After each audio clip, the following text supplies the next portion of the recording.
Hello crafty friends and welcome to another card making tutorial. Recently my mum gave me this vintage Christmas praise book and it's got some lovely sheet music for Christmas carols in it. I thought I would use some of the paper to create some Christmas cards. I just happened to have a piece of A4 cardstock with a sheet of double-sided sticky attached to it, so I thought I would use that to strengthen the paper from the music book. So I took the release paper off and then I added 4 sheets of the sheet music and gave it a good press down. Then I trimmed off the overhanging bits and took some clear gesso and brushed this all over the paper. This is just to prime the paper and to prepare it for whatever I put on top. I planned on smooshing, which is quite a watery technique, and I didn't want my vintage paper to disintegrate or to soak up the smooshing too quickly. So the gesso just helps protect against that. I also wanted to fade out the black a little bit and add a thin layer of white paint so that the ink colours I used for smooshing would stand out really well, would have a bit of a white background to them. So I put some white gesso on my mat and I used my brayer to pick it up a little at a time and braid it over the whole piece. If you haven't got any gesso, you could just use white acrylic. I gave this a really good dry with my hairdryer and then did some smooshing. I wanted to use non-traditional Christmas colours for my Christmas embellishments. So I chose Salvage Patina Distress Oxide, which is a very light tealy blue. And I chose Tattered Rose, which is an Art Deco type peach. And Victorian Velvet, which is a dusky pink, a bit like Potter's Pink. All I did was with these smoosh the ink onto my mat, add a bit of water, pick it up with my smoosher, smoosh it down and then dry it. I did the blue over one side, the pinks over the other, so I had a bit of variation. I then spattered on some gold for shimmer and shine and gave the whole thing a really good dry.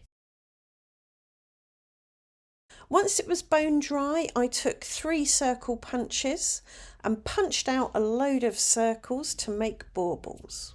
I then added a little bit of extra Distress Oxide with my finger daubers around the edges of my baubles to give them a little bit of definition and to suggest a spherical shape.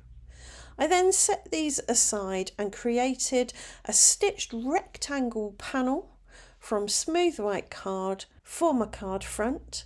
I embossed this with an embossing folder, but before I ran it through my die cutting machine, I put some Salvage Patina on the embossing folder so that it would transfer to the cardstock when I ran it through the die cutting machine. I was really pleased with the way this turned out. I loved the snowflakes and the blue that's in the indentations.